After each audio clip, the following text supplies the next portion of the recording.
Hello, welcome once again to Pale Blooms and Beyond. Thank you for joining us today. Pat Pleasure. Martin is an English bass guitar player and singer who was a member of country rock band Unicorn. The band formed in Surrey in 1963 as the Cinders, morphed into the Pink Bears, the Late Edition, the Late, and finally Unicorn. Pink Floyd's David Gilmour produced the band's second, third, and fourth albums, and even covered one of their songs, No Way Out of Here, on his 1978 solo album. Unicorn released 4 studio albums between 1971 and 77, along with a handful of singles. To date, there have been 3 compilation best of albums and a couple of rare unissued and demo recordings. We'll also do some catching up with Pat to see what he's up to these days. Well, welcome, Pat. Thank you. Thank you for joining me. Nice to finally get through. Yes, it is. There was nothing wrong with the system. I was just miming. Yes, you were. And I was going to have to learn how to lip read, I guess, in order to get this done. But we finally got it taken care of. Well, let's go back to the beginning. Where were you born? I was born in Woking, Surrey. Okay. Talk about your what you remember of your childhood. I remember first of all living with my grandparents and my parents, and then moving into a council flat. That's a sort of a state sort of thing, where people live that haven't got much money, basically, and lived there until I was 8. And I used to go on holiday in the countryside, the county of Kent, where my uncle was a farmer, and he worked on the farm, and he had a teenage daughter.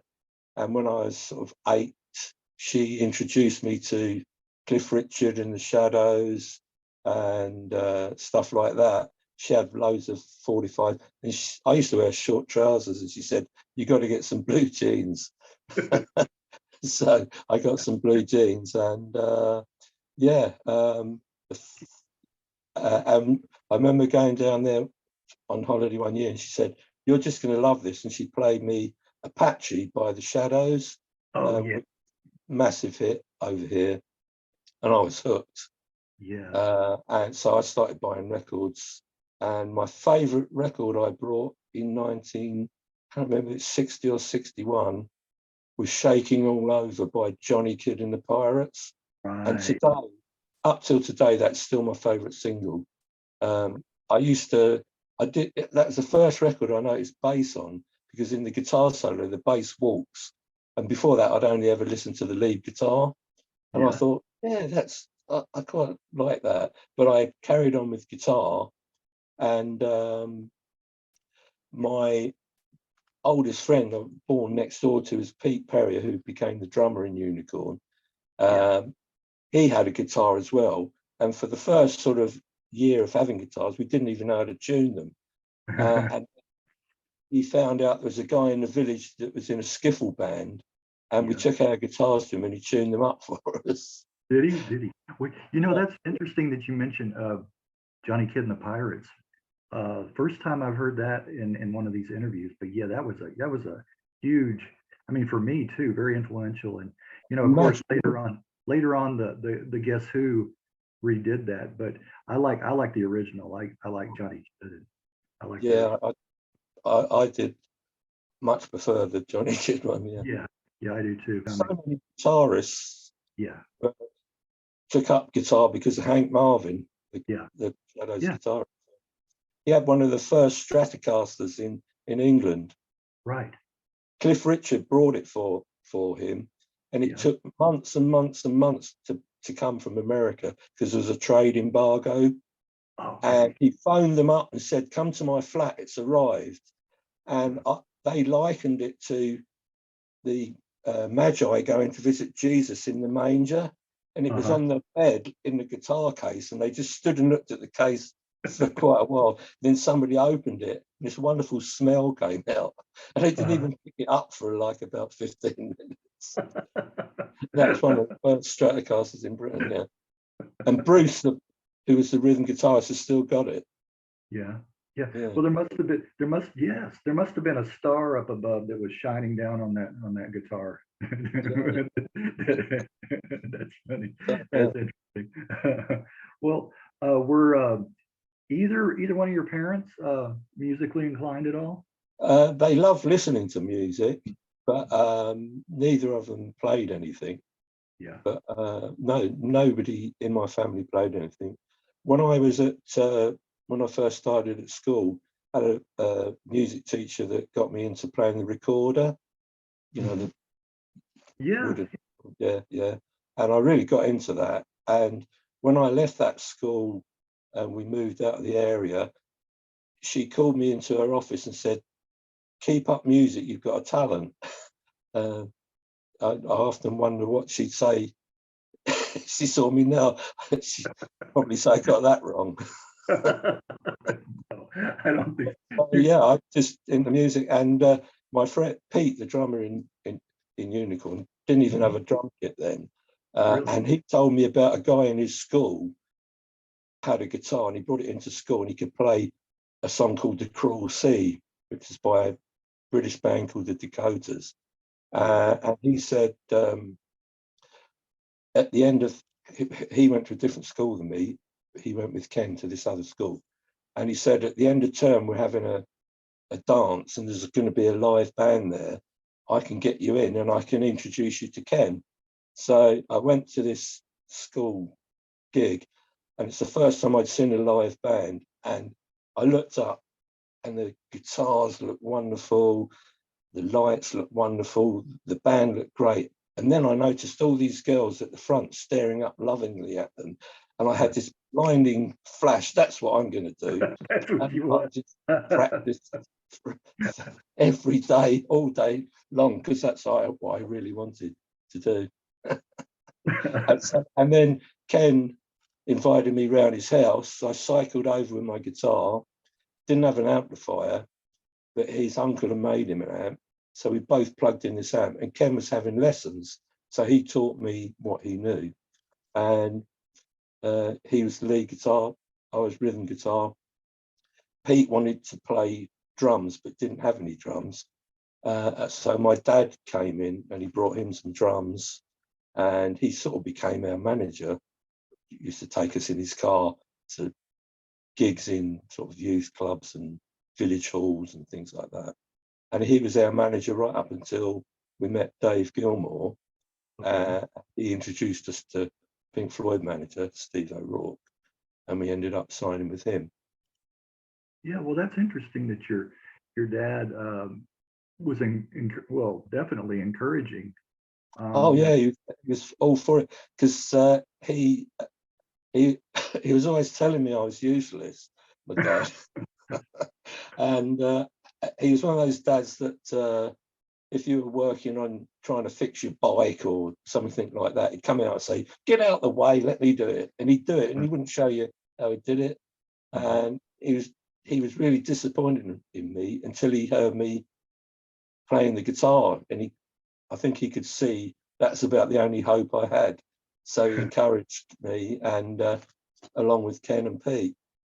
And then we got a guy in on bass who lasted for a little while, then another guy on bass, and then he left just before we were going to do a weekend of gigs. And so I phoned the agent up and said we couldn't do it. And he said, "You've signed a contract, you've got to do it." And we said, "Well, we haven't got a bass player." He said, "I'll send one." So he sent this guy along, and who turned out to be a guitarist.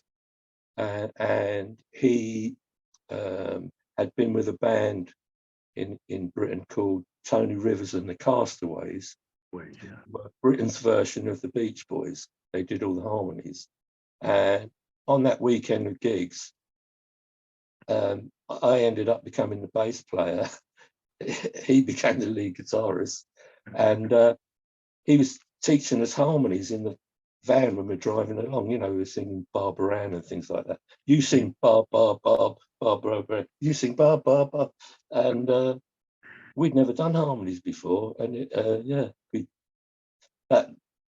he was with us for some years and did the first album, Uphill All the Way, with us, which is we were on a month in Denmark in 1969, possibly this month of my life. And the Carousel Club. The DJ in his club said he heard we were doing all covers of Buffalo Springfield and the Byrds and stuff like that, hardly anything of our own. And the DJ said, at the end of the night, wait around, I'm going to play you something that's going to blow your mind. So we waited, and he played us the first Crosby, Stills and Nash album, and we just became totally hooked on it, and we learned everything on it, and we used to cover them. And my dad was always saying, you'll never get anywhere unless you write your own songs. It was the first song Ken wrote, my dad wrote the lyrics for. I want to go back a little bit though to the to the late. Yeah. When you were the late, I got the Songs from the Family Tree CD on Wooden Hill. Yeah. Oh, and, right. And I wanted to mention my favorite track when you were the late was She Is Pretty. Oh, right. Yeah, I thought that it's a pretty song also, but very that nice. album was made of acetates. We had some acetates of the first songs that we tried. Well, first of all, they were covers, and then as we went through, the songs, you know, came out. And I'm glad you like that one. I'll tell Ken when I see him. Yeah. That's one of his very first songs. Yes, and also A Beautiful Day was also very nice too. I like that one as well. So you did the cover of P.F. Sloan, but that was also when you were Unicorn as well. Yeah, got the record deal with Transatlantic Records, and they said you got to change your name. And usual thing happens when you try and think of a name. A few serious ones come out, and then stupid ones come out. And then they said, if you don't come up with a name, we're going to give you a name. They were suggesting some awful names. And Ken thought of Unicorn. I mean, I think it's an awful name.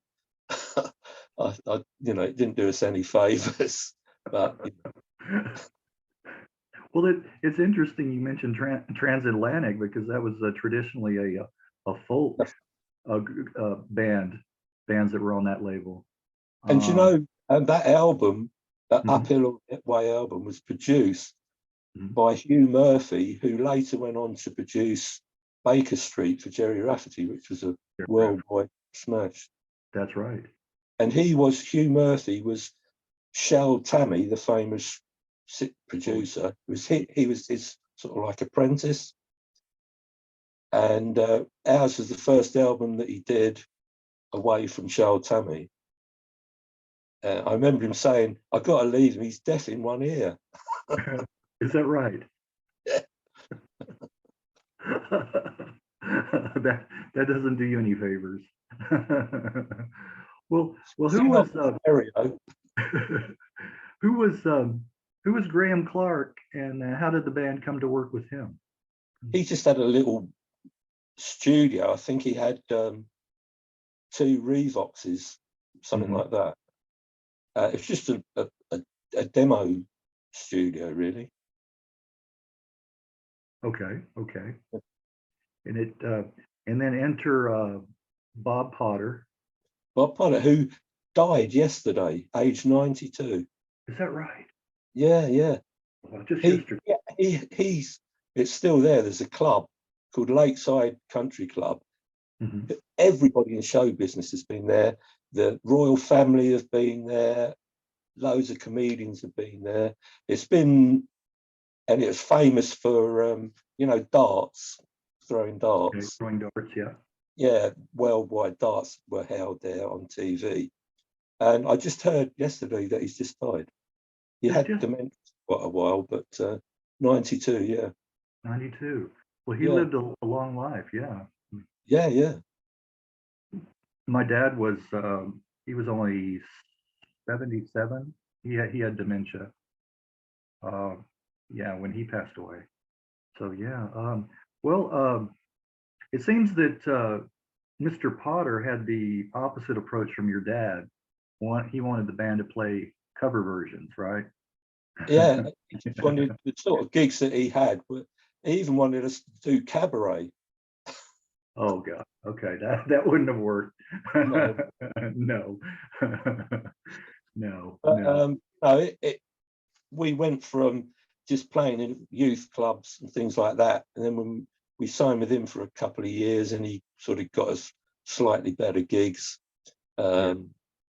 And it was through him that we did a month in Denmark, in Copenhagen, Denmark, in the same club. Okay. And it was kind of like, you know, how you hear the Beatles in Hamburg. Yeah. They're playing so much it gets them together. Well, that kind of work with us. We were doing like 3 hours a night, every night, Yeah. and it really does get you together. Well, you eventually you parted ways with Bob. Yeah. And you mentioned earlier, you mentioned the Dakotas. That was Billy J. Kramer's backing band, right? That's right. Yeah. Well, when he split with them, they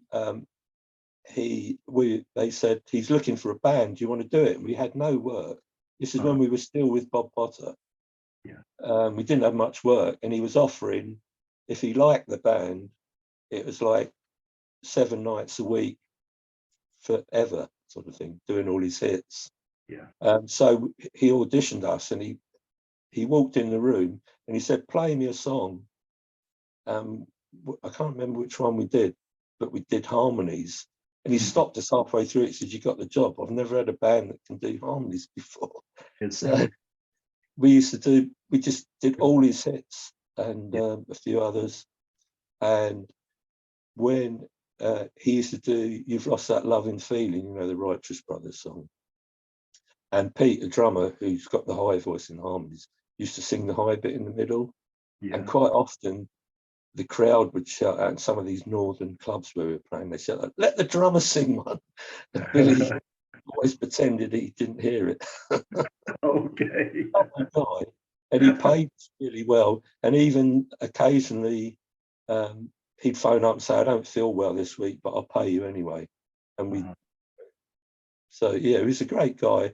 And at first enjoyed playing his hits, but playing them every night, we used to do 2 gigs a night. It got a bit sort of, you know, just playing the same things over and over again. Right, right. That's we made sort of like a live demo tape, and my dad took it to Transatlantic, and that's how we got the deal. Okay. I was going to ask how they got interested. Okay, all right. Well, this may be a question for later on. I didn't know when to interject this one. When you got the nickname Mad Dog. That was a guy, American guy, who emailed me. I don't know how he got my email. Back in about 2000. Okay. And he'd gone into a record shop, and in the 50 cents bin, he noticed produced by David Gilmour, and he got our Blue Pine Trees album, which I think was called Unicorn One out there. It had a different name, but it's our Blue Pine Trees album. And he thought 50 cents worth a go. It's got David Gilmour's name on it. And he became a really big fan, and he did a website for us, which isn't going anymore. But yeah, and he used to call me Mad Dog Martin. I don't know why. I don't know why. I think it might have been something to do with my sense of humour, which everybody tells me is crap. Oh, well, I have to disagree with you just from our little chats on Messenger. Well, you're going back to back up to speed with your first album, 1971's Uphill All the Way. My favorite track on there is probably Never Going Back. I think that's Really? yeah, I really like that one quite a bit. Yeah, that was Hugh Murphy, the producer, brought that one along. Hmm. We wanted to do all our own songs, but he didn't think many of them were good enough. So I think we've got four original songs on the album. Yeah. But I really like P.S. Sloan because I really like the song. Yeah, And I like the rendition that you guys did too with that. yeah, I like I've heard loads of versions of it, and right. not one didn't sound big-headed, but I think ours is the best. Yeah, yeah, I am biased. right, right. And also off of that album, I like Don't Ever Give Up Trying. Oh, I can't listen to that without tears. Oh, okay, I can understand.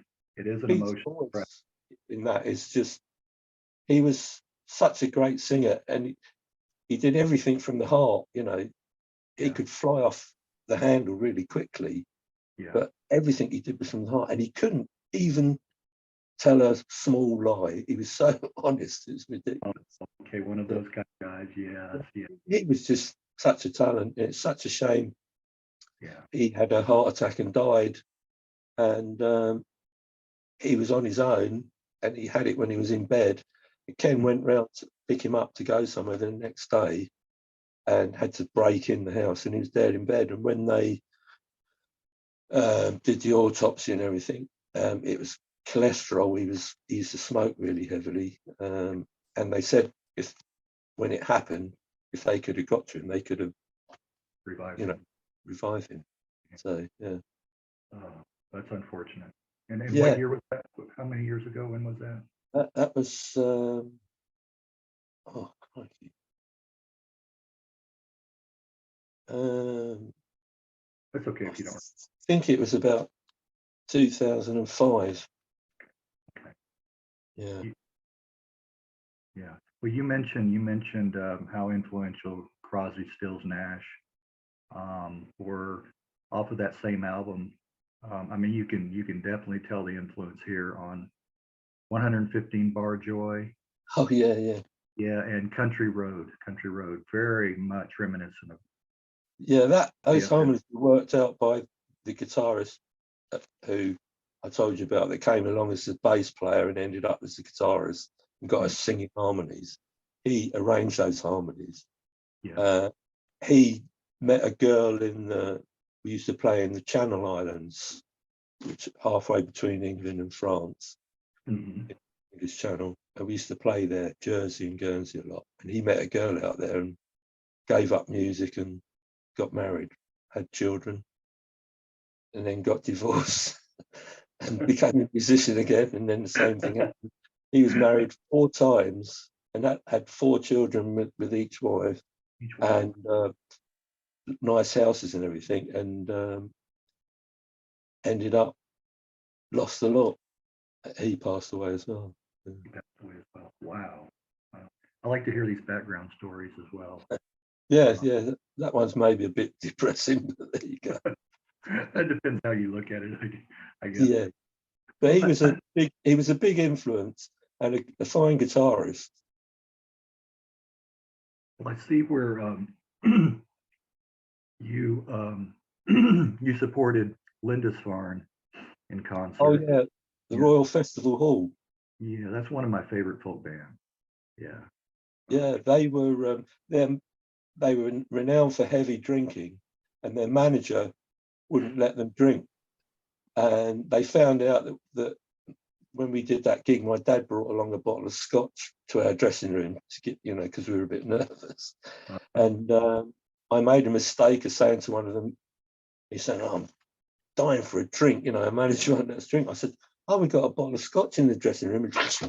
The whole band were in there, and the bottle of scotch was gone in sort of like a few minutes. that was the wrong thing to say. Yeah, they were really nice guys. And they come from Newcastle, and Mhm. my mum came from Newcastle, so she loved them. And her mum was there. She was in her sort of like late 70s then, and she loved it because they did some of the old Newcastle songs like the Bladen Races and things like that. Yeah. Well, also Quiver, another great country rock group. Um, Yeah, I I'm did I did still a friends. written I was going to say I did a written interview a couple of years ago with Gavin Sutherland. All right. Yeah, yeah, really nice guy. Really nice guy. Yeah, I'm still I still occasionally, well, I haven't for a few years, but I'm still friends with Willie Wilson, the drummer, Mhm. and Tim Rennick, the guitarist, Okay. Yeah. because they were Quiver, and then it was Sutherland Brothers and Quiver. Southern Brothers and Quiver. Yeah, In yeah. fact, the bass player in Quiver was the guy that went on and joined Elvis Costello and played all those wonderful bass lines in the Elvis Costello early stuff. Yeah, Okay. Yeah, that's another one of my favorites. Um, I think then he really liked this guy who's my hero. let me see. Hold that up there. That is. Oh, I'm trying to make out the face on that. Um, It's James Jamerson. okay, okay. I Yeah. knew the face. I knew the face. I couldn't put a name to it. Okay. Where'd you get the shirt? Where'd you get the? Um, I've had it quite a few years. I've been to Motown, the Detroit studio, a Yeah. couple of times, and I just love all that stuff. Oh I yeah. guess that's my sort of in the unicorn thing. Yeah. That's my bit of a contribution, being influenced by that sort of stuff. I always like sort of soul and Motown. I Oh, like the other stuff as well, but the others weren't great followers of soul and Motown. have you been to Nashville? Yeah, been to Nashville, yeah, and I've been in that the studio where Roy Orbison recorded and everything. Oh Not yeah. played, I just as a visitor. Yeah. Yeah. First time I went to the Motown studio was before, I can't remember what year it was now, early 2000s, and it was before it became really commercial. And I went in there and I went down in the snake pit, and there was just one, the caretaker was a really old black guy who had been there from the early days. And I'm Mhm. in the snake pit and I got my eyes shut and it was just like, I liken it to a Muslim going to Mecca. I Right. was Right. in there and I swear I could feel it coming from the walls, you know. And I guess I was down there a long time and the guy sort of came down the stairs, probably thought I was stealing things or something because I was there so long. And I said to him, "Can you tell me where James Jamerson used to sit?" And he Mhm. said, "Come here, son." And I went right up to him and he went right up to mine. He said, "Anywhere he wanted to." Oh, that's great. And That's then the great. next time I went to Motown a few years later, Mhm. it was so commercialised and shown round by a girl, an 18-year-old girl, I guess. And Yeah. all the facts were wrong and all the gear that had been there before, Yeah. Benjamin's old Ludwig kit and stuff, had all gone and it was the wrong stuff. And I wasn't very popular and I kept pointing out her mistakes. Right. Well, a single from 1973, Cosmic Kid. I think that's one of the band's best tracks. Uh, Oh, yeah, yeah, I really like that one quite a bit. yeah, that was when Kevin had just joined us shortly before that. That was his first in the studio with us. Yeah, Yeah, because it's got there's mandolin on it. There's squeeze box. yeah, yeah, Uh, yeah, lots of acoustic guitars and things. Yeah, yeah. that was a Nice place. single when it was our second single. Yeah, and I remember we did it on TV in Holland. We used to play in Holland hell of a lot, Mhm. and we were on with the Flying Burrito Brothers when they Yeah, had all the country players with them, yeah. and they would, you Well, know, they actually played live. We mimed on telly, but they insisted on playing live because they've been playing since they were babies, you know, and they're yeah, all fantastic players. I think Rick Roberts was the front man with them then, you know, but they had Byron Berlin and all those sort of Roger oh Bush yeah, and people, yeah. yeah. And I remember the banjo player coming off and he said to one of the other ones, I was trying so hard to make that look hard. It sounded hard. It sounded that way too. Well, what do you think the band's why we're so popular in Holland? I hear that from quite a few bands. Yeah, we used to go. They loved country rock more than people in England did. Okay. And we go there and we felt sort of like, not stars, but we felt really well liked. You know, we played there, used to go on 10-day tours and do loads and loads, play 3 times in a night on a Saturday maybe. And we always went down an absolute storm. We loved being there and the people were great. And we come back to England and it'd be sort of back to normal. A friend of this Dutch band, and everyone speaks English in Holland. Yeah. But this Dutch, the singer in the band said, you should learn a few phrases in Dutch. I know everyone speaks English, but they really appreciate it. So I said, well, teach me some. So he taught me some things. When we went on stage, I did it brought the house down. I thought, oh, great. Anyway, their parents had been saved by the British Army from the Nazis at the end of the war, right? And they invited this English band to come to lunch on Sunday. So we go there, and there's the singer from the band, one of the other guys in the band, his mother and father, and his grandparents that are actually saved by the British, right? I thought, oh, now's the time I'll do my Dutch bit they taught me, right? And I start saying, no. No. I won't tell you what it translated to. David Gilmour must have been a fan. Talk about how he jumped on stage and played live. Right. Okay, well, what happened was a record plugger at Transatlantic, a guy called Ricky Hopper, he phoned us up. He really plugged P.S. Sloan really well. We got it played on the big Sunday BBC radio show that was on at the time. Everybody listened to, and through him we got that. Anyway, he left, and about a year later he phoned me up and said, I'm getting married. Would you guys play at my wedding? I can't afford to pay you, but there'd be lots of famous people there. And you hear that all the time, you know. But he had done us lots of favours, so we said, yeah, we'd do it. And we went there and we played the first set, and David Gilmour came up to me and he said, I really like the numbers that you did that are obviously original numbers. And then he said, do you do Heart of Gold at all, the Neil Young thing?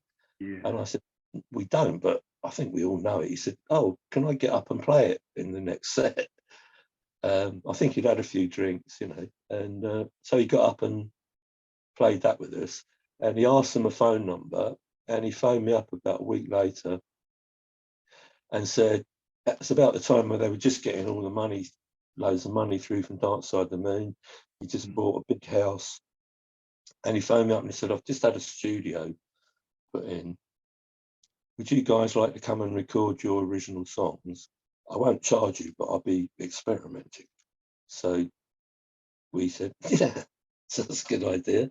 So we went round his house, turned up there in our van with all our gear, went to open the back to get the gear out. He said, it's up to you, but you can use any of my gear if you like. So I said, I'll just go and have a look, see what's there. Went in there and it's just sort of like, the walls were covered in sort of like guitars from the 50s and early 60s, and there was lovely little amplifiers, a lovely drum kit, Wurlitzer piano.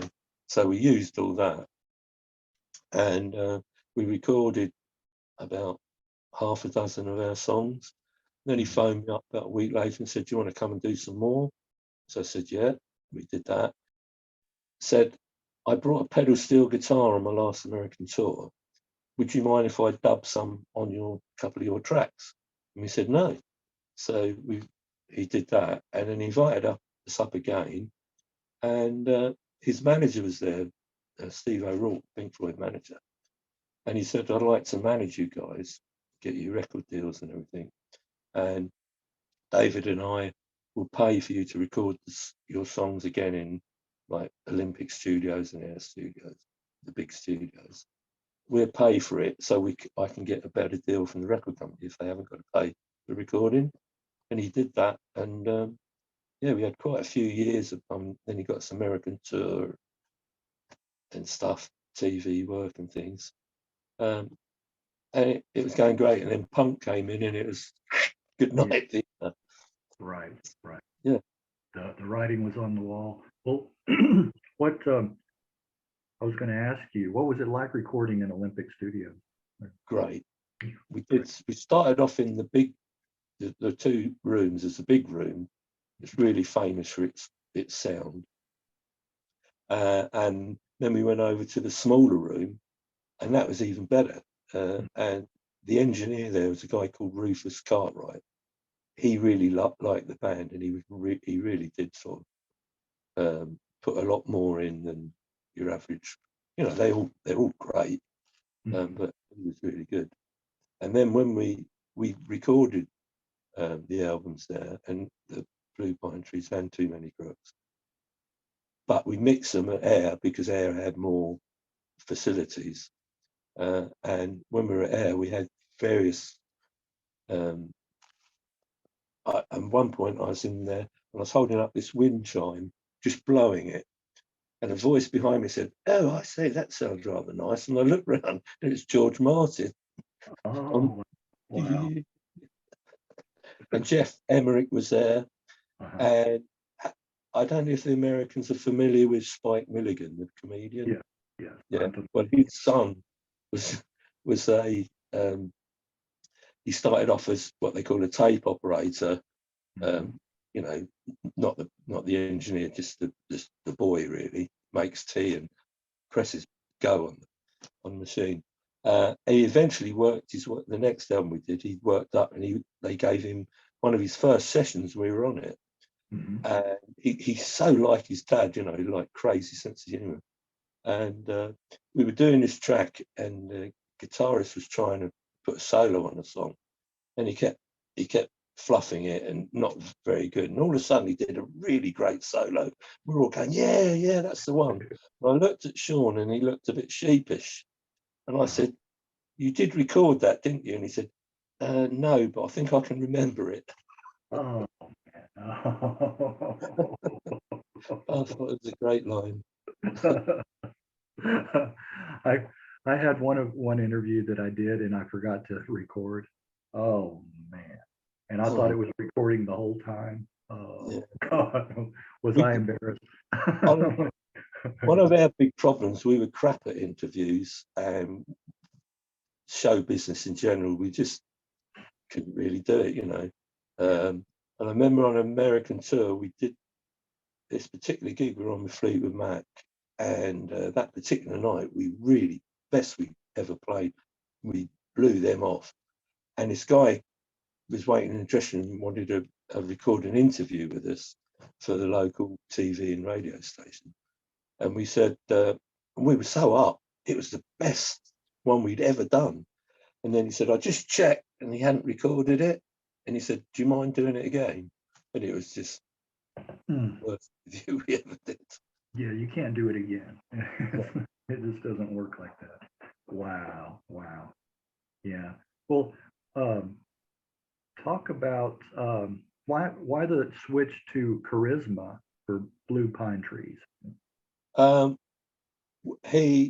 The charisma boss, Tony Stratton Smith, was friends with Steve O'Rourke, Pink Floyd manager, and I think they owned a couple of racehorses, and he told him about us, and I guess he offered a better deal. I don't know. We were the Blue Pine Trees album, we were with that label in England, EMI International for the rest of the world apart from USA, and Capitol in the USA. And then for the next album, we went to Harvest, and the next album after that was Harvest as well, and stayed with Capitol for the three. Harvest, the early Pink Floyd, yeah.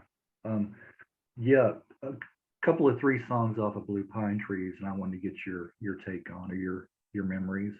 Ooh Mother, I think that's probably my top pick. Yeah. Yeah. The first time I heard that the chorus in that, Uh-huh. I thought, oh, this is a hit. This sounds like a hit to me. In fact, when we did the single version, I pressed to just do sort of like one verse instead of two verses before the chorus. I said, hit them with the chorus, they'll love it. Yeah. Yeah, that one, and then Sleep Song, nice guitar work on that Yeah. one. Yeah. Great. The lyrics in that are amazing. I didn't know what they were about until about a year ago. Yeah. And Ken had, he came to a party at my house with his sister who was learning to drive. He Mhm. drove there, got really drunk at the party, and his sister was a learner driver, drove home, and she went off the road Oh. and wrote the car off and everything. Well, they managed to tow it, our roadie went out and towed it home. And then Ken just went to bed, didn't tell his parents, safety of sleep. And he woke up in the morning and he had to tell them about it. And of course, they weren't very happy. But not only that, he had a dental appointment in the afternoon. So he went from that being in big trouble with his parents to having to go to the dentist. And then you get the lyrics about being in the dentist, Yeah. with his merciful drug and Right. fishes float in the breeze. And that was a, what do you call it, a mobile from the ceiling. And you're laying back in the dental chair as a Right. mobile. And it's fish, and they were floating in the breeze. Uh-huh. Yeah, I absolutely love Ken's lyrics. There's a line of his where he says he was in his bedroom and he's writing this song, and all of a sudden a face appeared, second floor, a face appeared at the window. And it's the window cleaner up a ladder. And in the song he says, what a big man he must have been, because he saw this face at his second floor window. Right, he's standing there. 2 stories tall. Wow. Yeah. Well, the other track off of Blue Pine Trees that I have an affinity for is The Farmer. I guess another. Oh yeah. Yeah, really You, nice. I've crossed mountains you've never seen. Yes. Nice lyrics. Great lyrics. Yeah. Yeah. And That's you got some mentioned. nice pedal steel from David Gilmour as well. Yeah. That's a nice addition, I think. I always like the pedal steel. I always like that. If it's used right, not Yeah, nothing. he wasn't sort of like anything like the usual American pedal steel players.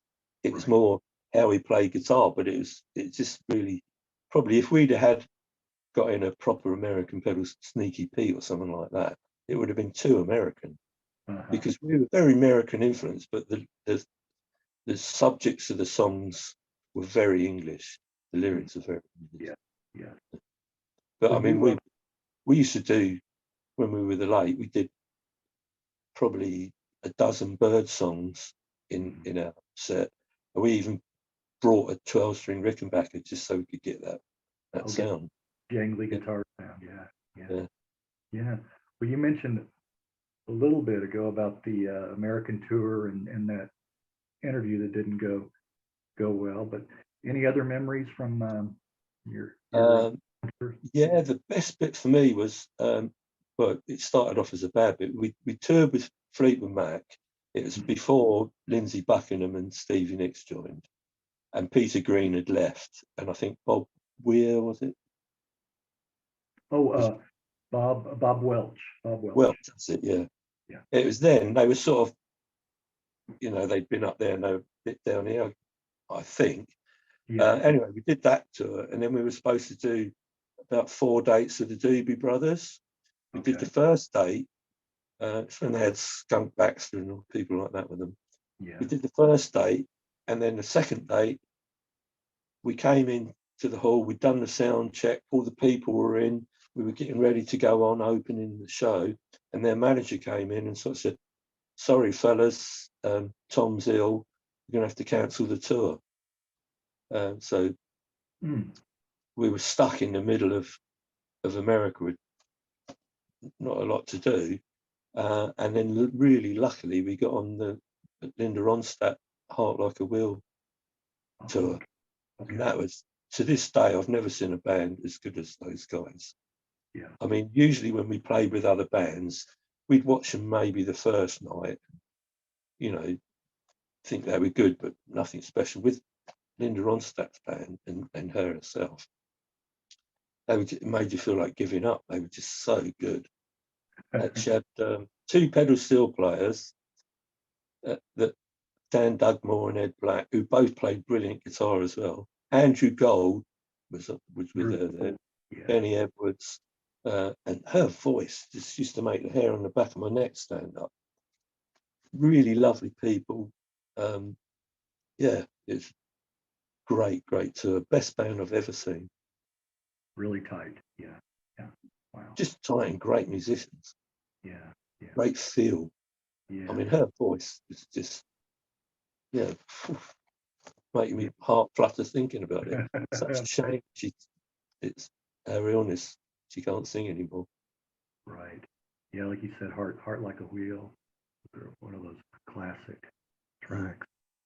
Well, moving up to 1976's Too Many Crooks.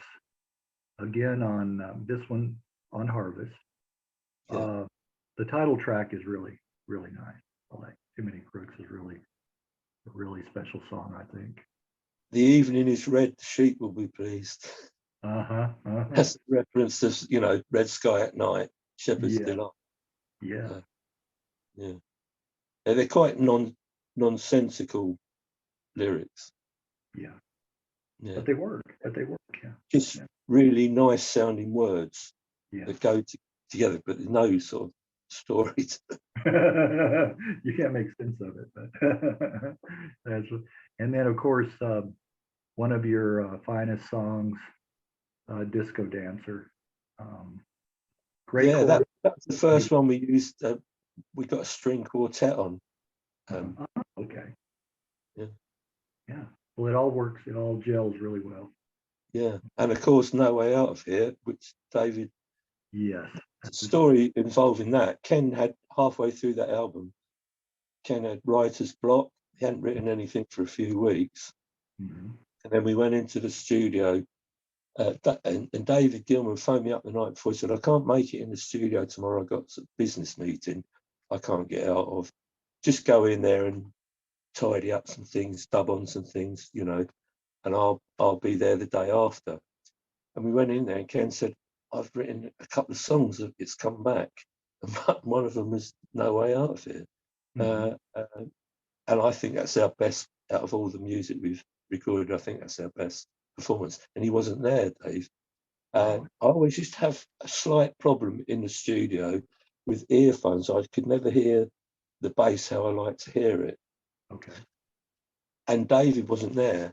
And the engineer, Rufus, said to me, why don't you bring your bass into the control room and I'll plug you straight in, you know, and then you'll be able to hear it great. And it was just like, it inspired me something. It sounded so good in there. And from then on, I've always sat in the control room with the bass.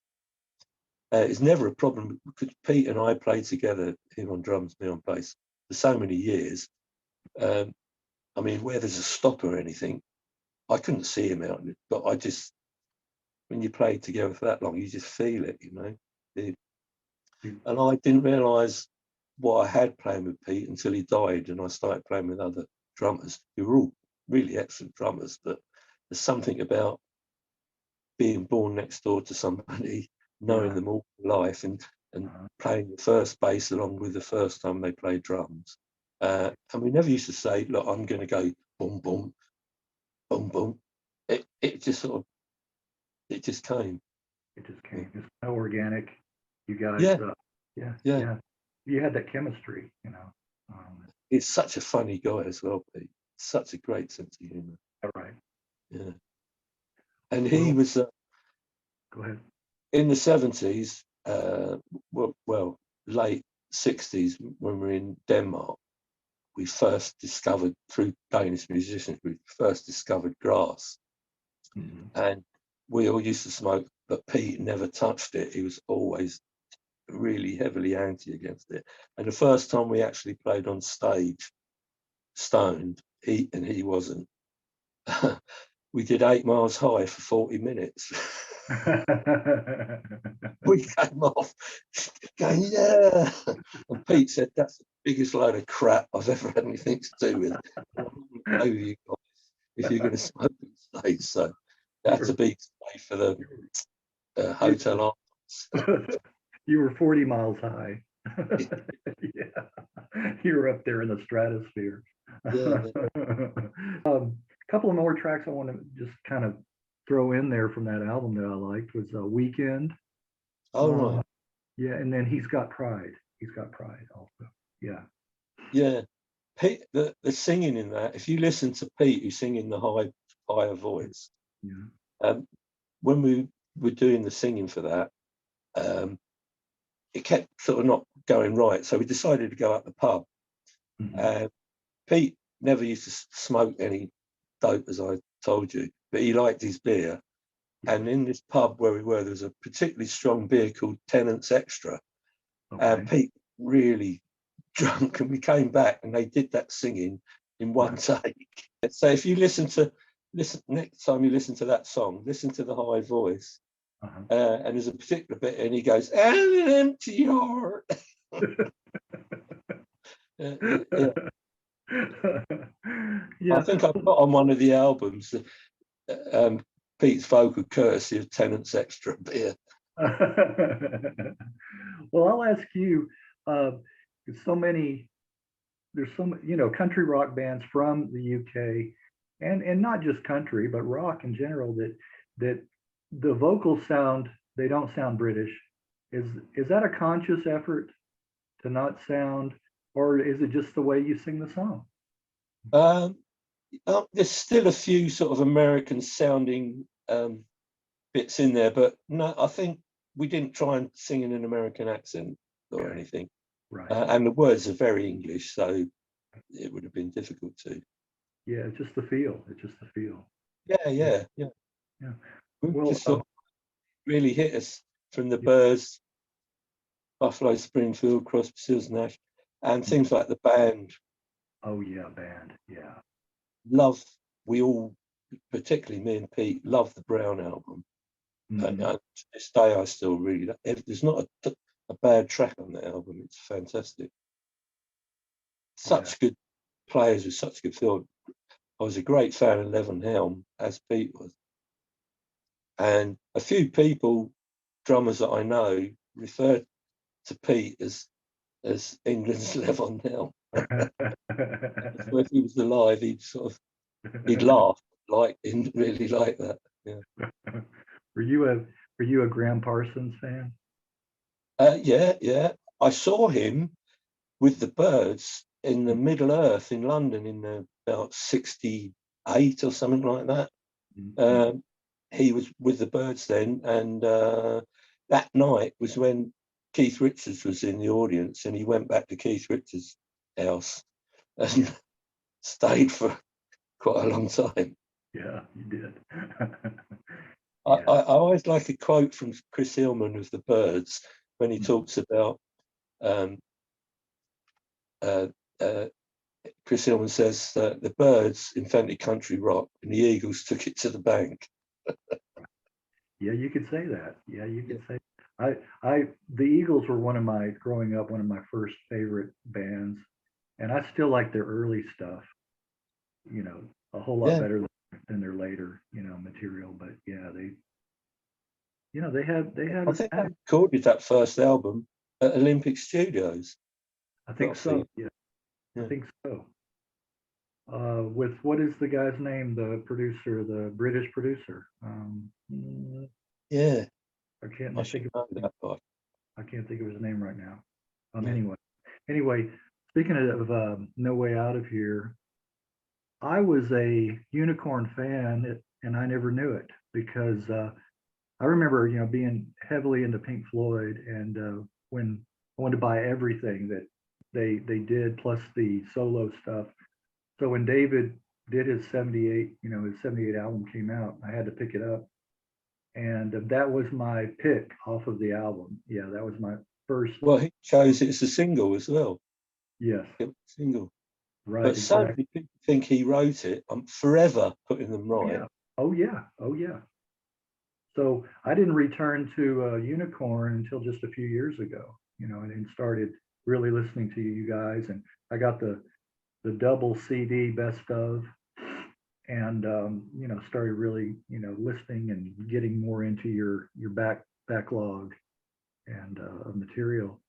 Have Well, you heard the Laughing Up Your Sleeve album? The one which that's one on is that? Omnivore. It's on Omnivore Records in vinyl, CD, and download. It's called Laughing Up Your Sleeve, and it's the original demos that we did at Dave Gilmour's house of the Oh, song. the one that David, yeah, helped put out.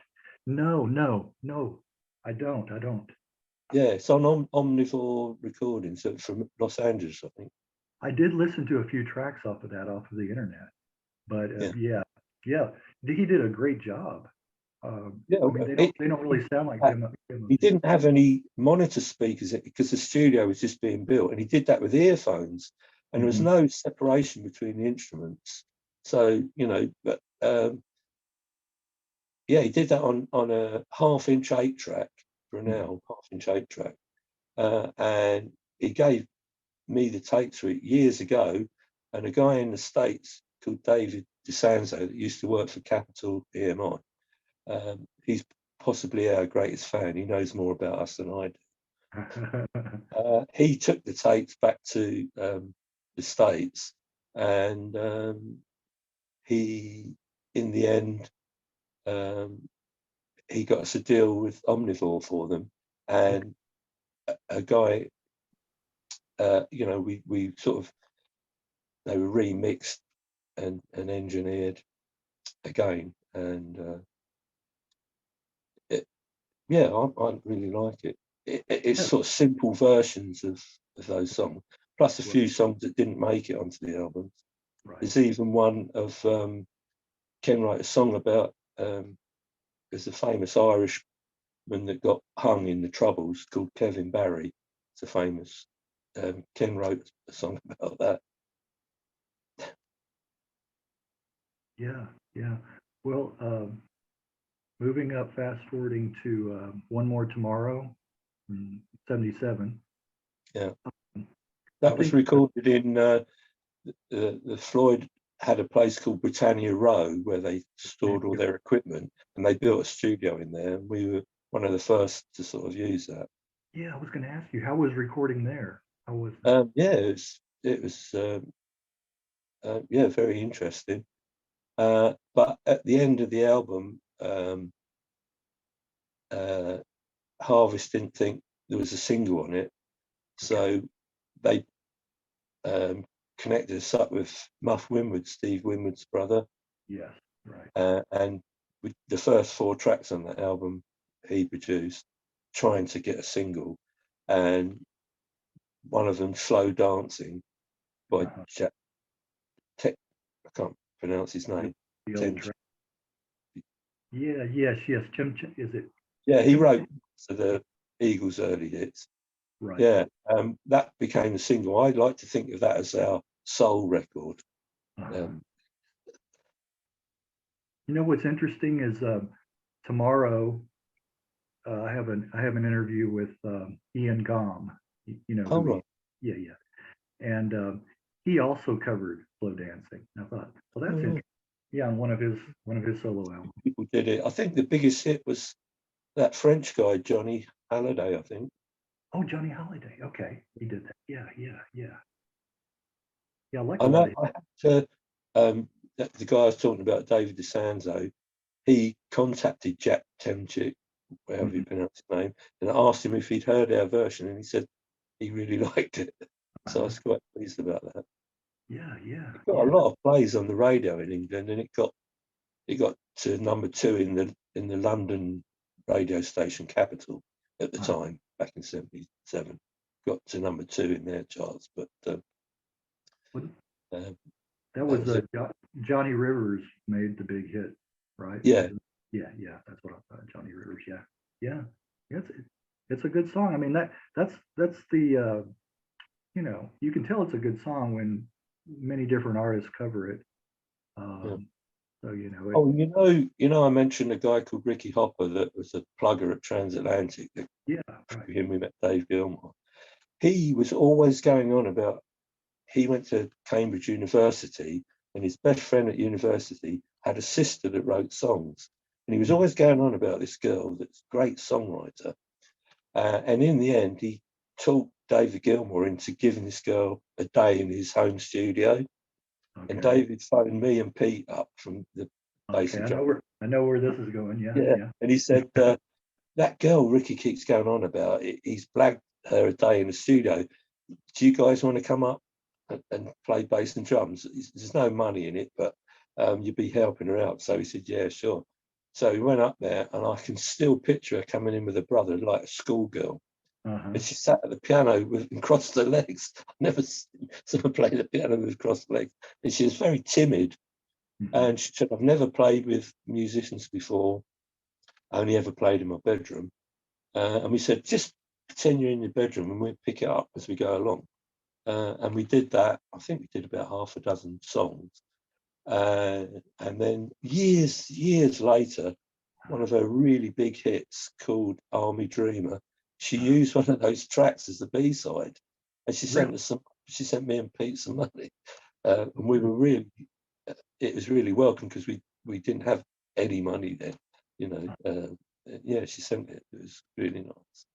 Well, could you see the Oh seeds or yeah, the she germ was of a very big star? Joni influenced it at first, but she signed with EMI, and I think they didn't insist on her bringing something out straight away. She had sort of like a year to get into the dancing and songwriting and stuff like that.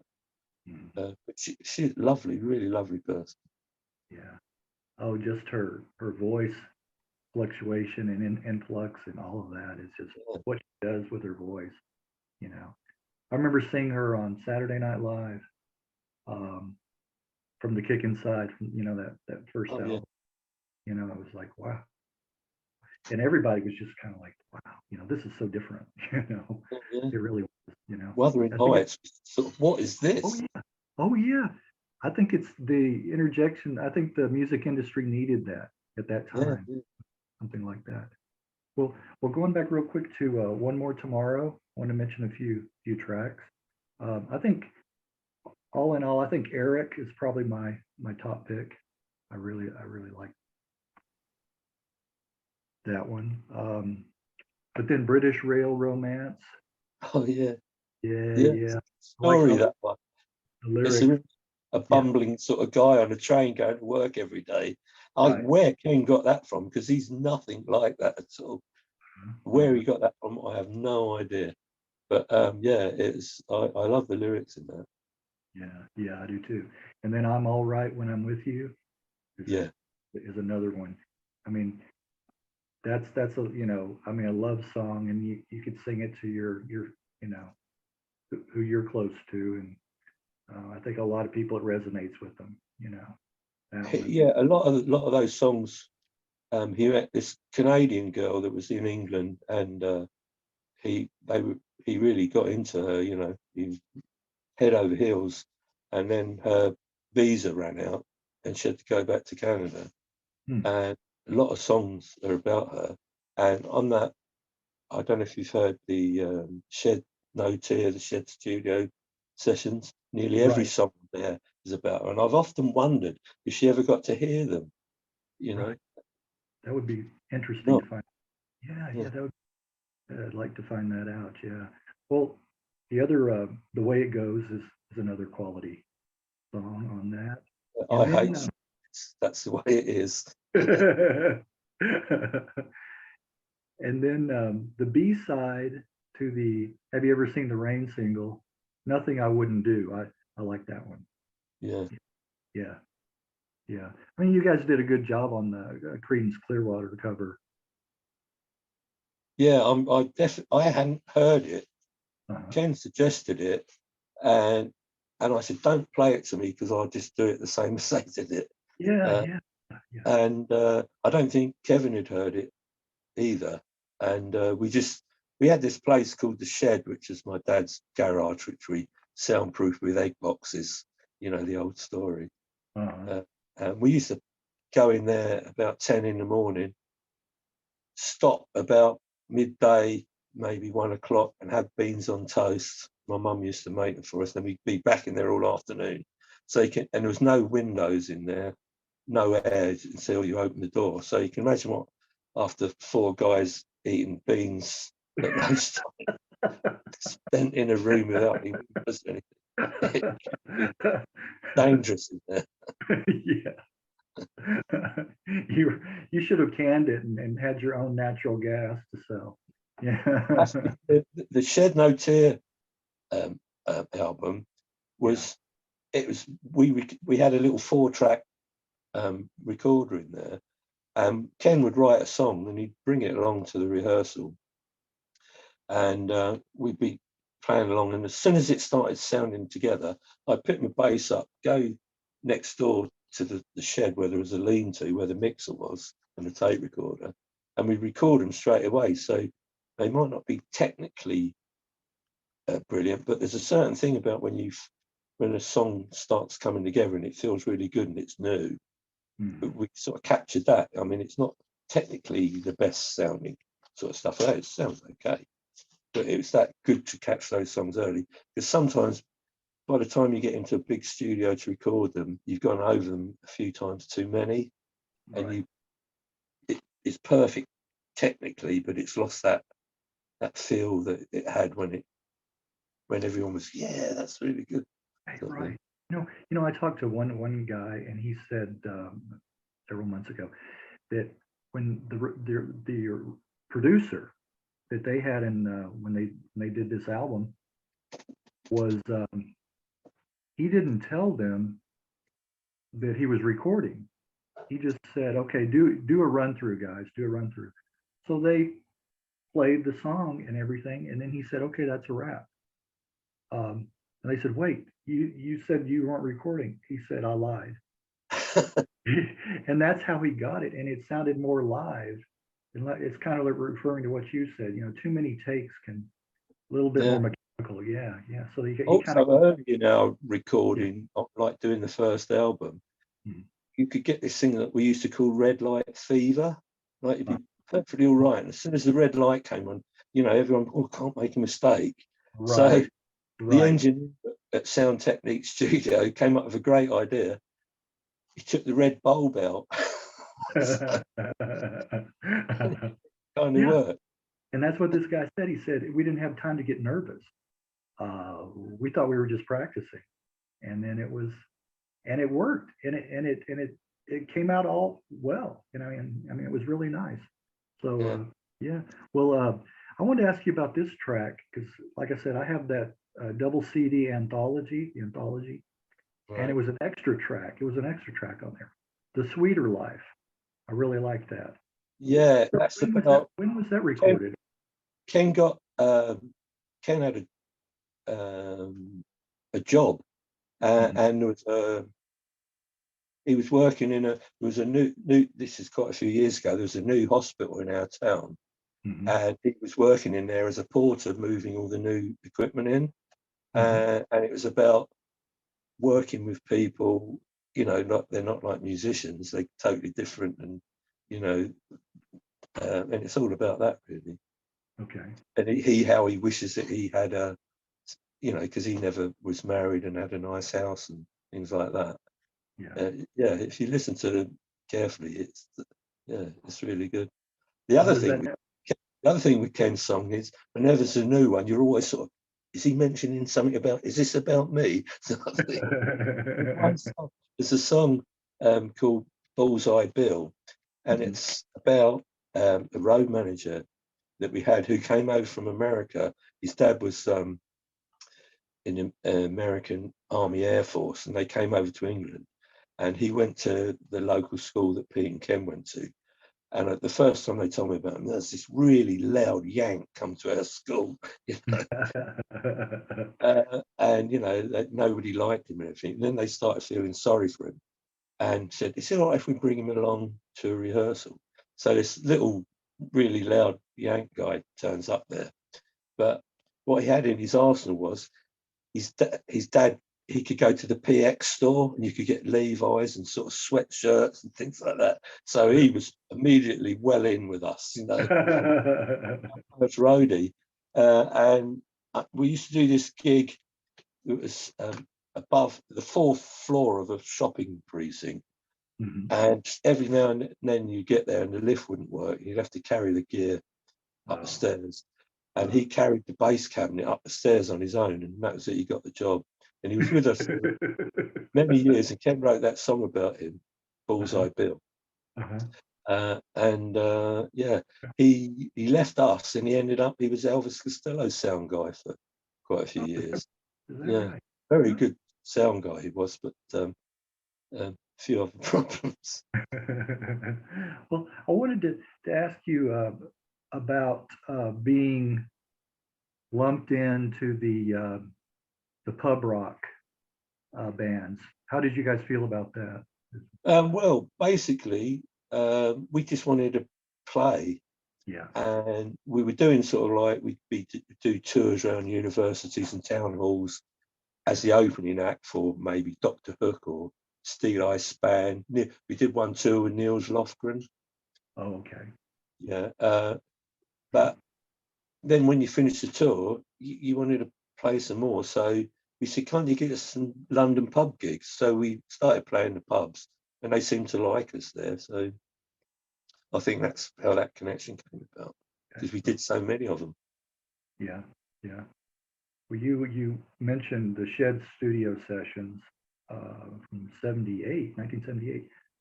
And I can see this now. You said they were written about the girl from Canada and the titles.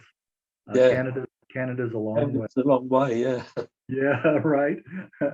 And Rainy Season, another one Yeah. that I like off of that. Yeah, yeah. The thunder and lightning in, yeah. Uh-huh. Yeah. So, Yeah, that was my idea, and Pete hated it. oh, do you? He What said, about? Go it's ahead. like the Doors. Oh, right. Yeah, See the yeah. stop. I Right, just right. worked well for rainy season. Yeah, yeah. I mean, I guess I could see how people would equate it with that. Yeah. Riders on the storm. Yeah, yeah, yeah. I guess I could. Right. Well, when did the band call it a day? 77, 77. Okay. late 77. We got called into the office and they just sort of said, we're really sorry, guys. We can't really do anything. You're so unfashionable. Yeah. It's all punk absolutely hated anything like Right. that.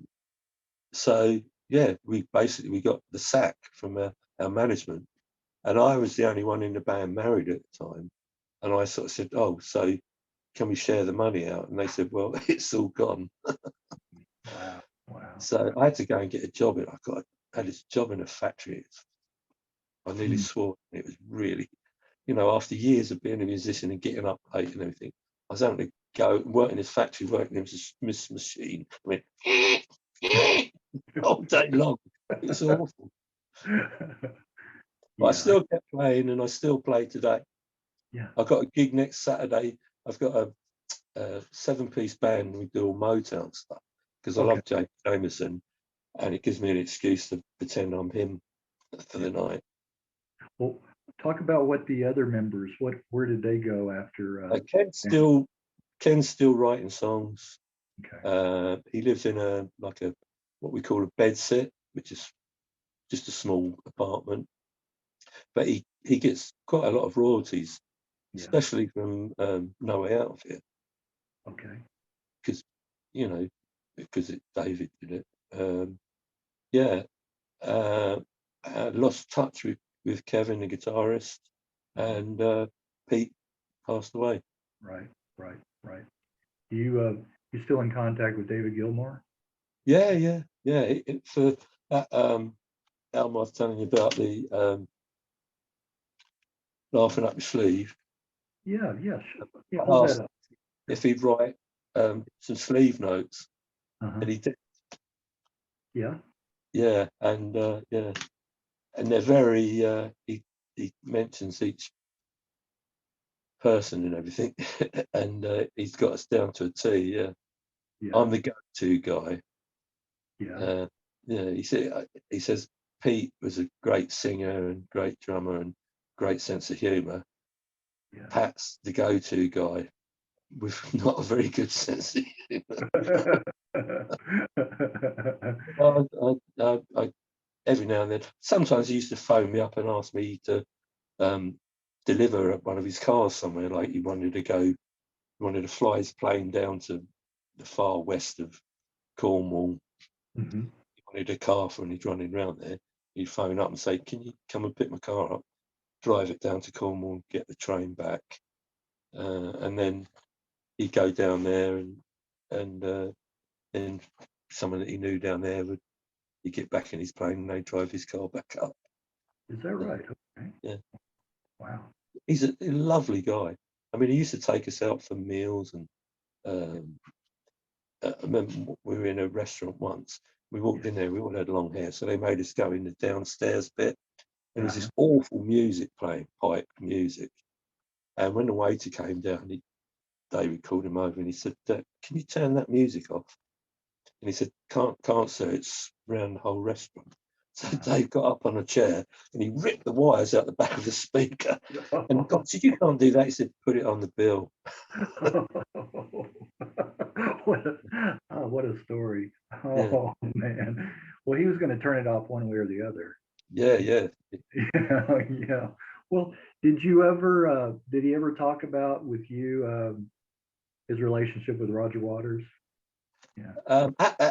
In those days, I Mhm. think it was fairly good, Yeah. but I've never really spoken to him about it. I remember Yeah. Roger Waters came a couple of times when we were doing Blue Pine Trees. He just, Yeah. whether he was just going to see David about something or not, but Yeah. didn't hang around for long. Yeah. Yeah. Yeah. I know they butted heads quite a bit. And I guess it finally came to a head, as they say. Yeah, But yeah. Two different personalities. very, yeah. Yeah, very much. Well, Yeah. you talked about playing some gigs, and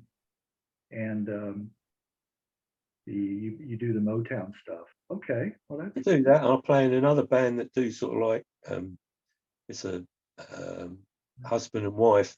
They were just a duo and they like Carole King songs and folky sort of rocky sort of stuff. And they wanted a bass player and drummer for some of their gigs, so I play with them sometimes. Mhm. And I do sort of like remote sessions every now and then where somebody, through a friend that's got a studio, he might have someone that wants bass added, some songwriters demoing some songs and they want some bass added. Okay. They phone me up and I just plug my interface into the computer, plug the bass in it. He sends me the track. I come up with an idea and bung it down. Yeah. Did you do Don't any? Have you done any songwriting lately? The only song I ever wrote was the Mhm. first song on that the late album Okay. Okay. called Family Tree, Okay. and Oh, it's awful. what what song is that? What's the name of it? Family Tree. Oh, Family The Tree. album after it. Was Yeah, it's the just song? it's pun filled, shall we say that, Okay. rather than fun filled. Okay. Okay. Yeah, Fun. and Yeah. I always joke with Ken. I say after that, you just can't get any better than that, Ken. So I stopped and let you do it. You reached your peak, right? You peaked out. Well, anything else that you'd like to toss in, or that we might have missed, or anything? No, I don't think so. Oh, the Blue Pine Trees and Yeah. Too Many Crooks have just been re-released on vinyl. Okay. Yeah, Okay. Do you they're have a? both available on that Juno site. Okay.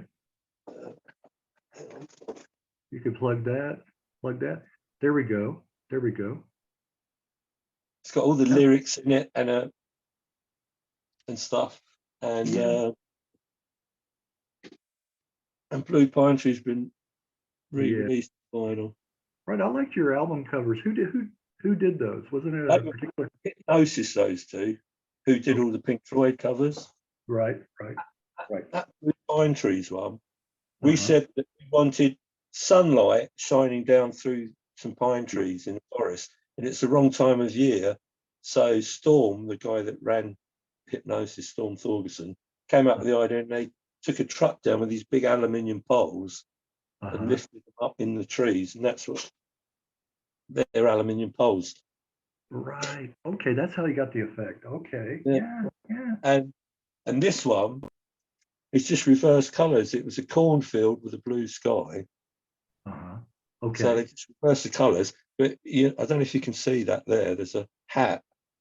Someone else shot actually, any other people would just superimpose it on there, but it had to be accurate with Hypnosis. So Yeah. someone just got a thing, just ran a hat across From it. the hat, the running hat. Okay. I had missed that. Yeah. Yeah. And this one, the laughing up your sleeve, Yeah. that's an American picture somewhere, Hmm. but they said to us, it's an American picture, but we want something English in it. Can you put some sheep in it? And I said, why are English sheep? Don't you have sheep in America? We do. Something strictly English in it. So there's a red telephone box Yeah. Yes. Right. Right. in a desert. It looks like a Mars landscape. That's what it first reminds me of. Yeah, it's some place in the States. Uh-huh. Uh-huh. In the world. Yeah, there's sheep on Mars. Yeah. Yeah. Yeah, So yeah, that's a nice cover. Yeah, it really gets your attention. yeah, Yeah.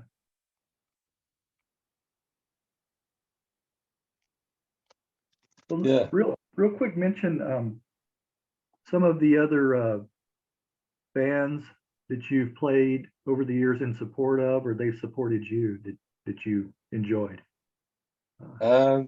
Well, definitely the best ever was Linda Ronstadt's band Right. on that Heart Like a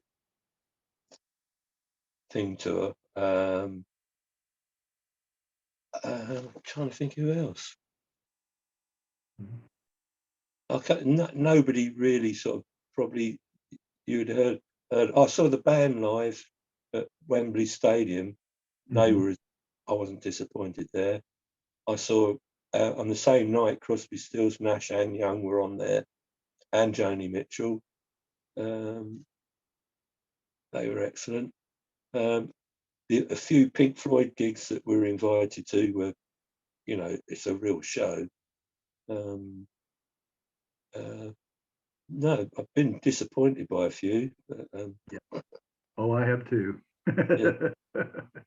I know. You get those expectations and then they're not met. Yeah. As I said earlier, our problem, we were absolutely useless at showbiz. We couldn't sort of do it. And it used Yeah. to be so annoying when you'd see somebody that weren't particularly good players and the songs weren't particularly great and stuff, but they said all the right things, dressed the right way. Yeah. Yeah. Yeah. But, what's the point of being in showbiz if you can't do showbiz? Right. I Right. think John Lennon said it's easy, but we never found it that way. He didn't find it so. Yeah. People would come in the dressing room to interview us, and Ken and Pete would walk out, leave me in there. Wow. Yeah. Wow. Wow. Well, did your how far along in your career had you gone when you before your dad had passed? Was he able to see all of that come to My fruition? dad was only 60 when he died. He had cancer and he died really young. But that was after we'd finished with Unicorn. Okay. Yeah. So he must have been pleased. Yeah. Okay. Yeah. And he helped give you that start by managing you early Yeah, on. Yeah. Yeah. All yeah. He right. ended up blacksmith, and he actually made a weather vane for David Gilmour. He Really? showed a full-size Stratocaster weather vane. Uh-huh. Yeah, Oh, that's neat. I wonder if David still has it. I have no idea. Yeah, yeah. Wow. he put his name on it and he could sell it on eBay. Yeah. Right. Yeah, I must have a look for it then. Yes, yes. It might fetch a few dollars. Yeah, Well, I appreciate it, Pat. We did make it happen. yeah. Finally happened. I knew it would eventually. Well, you're getting ready in a little bit to go to the show tonight, I think, and Yeah, no, I've got a couple of hours yet. a couple of more hours for that. Yeah, and I think I'm gonna grab something to eat, but I do What appreciate you. time is it there? It's noon Oh, right now. right. Yeah. So Yeah, do 6 o'clock. that. Yeah. Yeah. So it was nice, meeting you, and we chatted through Messenger, but actually getting to see you face to face and talk and go back, take a trip down memory lane, and Yeah, yeah, and hopefully, boring, but no, I don't think so, not at all, not for fans and for future fans too. This is what I tell everybody: good music travels through time, and I'm sure you're finding that true. That probably some newer fans today, some younger fans yeah, we're through the we're, internet. um, we're going to visit a really good unicorn fan in Holland in a Mhm. few weeks' time. He's invited us to go and stay with him for the weekend. And he was a soldier in the Balkans War, Oh, and under fire as a teenager. And under fire, he went in this abandoned house. While he's in there, he found a unicorn out, really, and really. he's been a fan ever since. He's got all the stuff, and he's. I've never met him. I just spoken to him on Messenger, and he just comes across as a really lovely guy with a lovely wife and teenage sons, and they all play a bit of guitar. So yeah, I'm looking forward to seeing them. Wow. What that must have been some kind of sign for him to find that album. Like, wow, How weird! you I know, didn't know there were any in over 4 there. weeks. Oh, Yeah. Wow. You never know where you'll find them, where they'll no, show up. Huh? And I'm sure you found that true too, that where fans might be. I mean, all over the world, you know, yeah, I, you s- know. I, s- I've got there's a few like in Brazil that Mhm. are fans from the Uphill All the Way, the first album. Yeah. Yeah, it's strange. Yeah. Well, good music again, you know. And it's going to be around, and that's the thing, you've recorded it, it's there for posterity, and people are going to find out about it, you know and the internet really helps out a lot with that, reaching people, Yeah, and oh yeah, yeah, reaching new fans, and your old fans and the new ones and all that good stuff. So yeah. yes. They sent me a thing the other day because I'm on it all the time, Uh-huh. and if only yeah, it's a cartoon and it's a guy in a hotel and he picks the phone up and he says to the receptionist, I want a wake up call. And she said, if you spent as much time practicing your guitar as you do on the internet, you'd be a lot better. And I thought, yeah, that's me. That's a wake up call. Yeah. Not the kind he was looking for, but that is a No, wake up call. I like that. I like that. I'll have to find that one. All right. Well, okay. again, Pat, appreciate it. Yeah. Thanks again for sharing. I think it wouldn't have been so good if we'd done it in sign language though. No, I don't think so. I don't think so. I think it would have been a much more of a longer reaction time, Yeah. and I would have been right.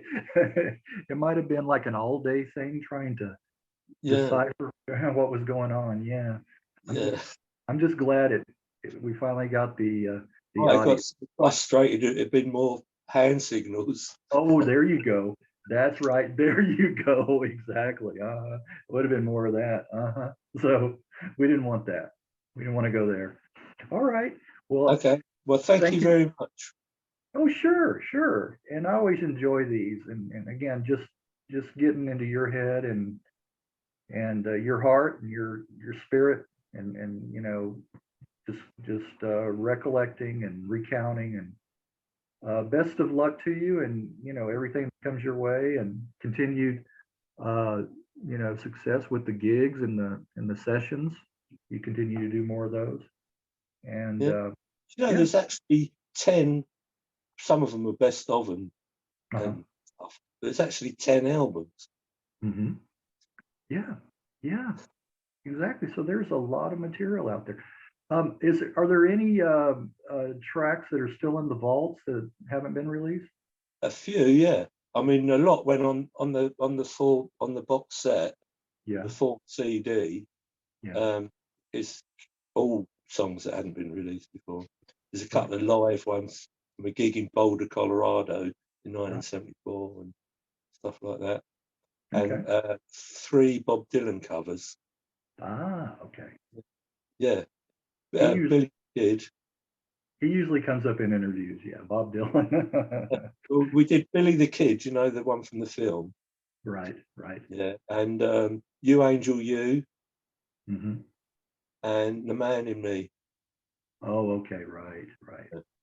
Yeah, they're on the 4th CD in the box set. Okay, I'll have to check those out as well. All right. Well, Okay. again, best of luck to you, and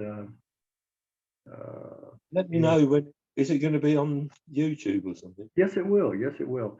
It usually takes me. If I do these on a weekend, it's the following weekend that I edit and then have it put out When on. can you just send me a message or something? Yes, I will. I'll send you the link. I'll pass it round to Yeah, and people. you let everybody know. I will. Yeah. Yeah, you I'll let forward the to it. yeah even the shopkeeper and the mailman Yeah. and yeah, your second and third cousins removed. Yeah, right. Yeah. No, but yeah, do get the word around, and you know, I always like seeing the feedback and the comments. Yeah. Those are really heartwarming, and that's what makes it rewarding to me is Well, getting that. get ready for who was that boring guy with the white hair? Oh yeah, no, I don't think so. That's not going to happen. Who's that guy interviewing? Where'd this guy get off interviewing all these people? Yeah, that's more like it. Yeah. So anyway, Yeah. It's not all right, Pat. Well, we'll be in touch. Okay. great. Yeah. Cheers. All right. We'll talk to you. Okay. And I'll let you go ahead and log off first. Okay. Okay. All If I right. can. All righty. Cheers. Bye.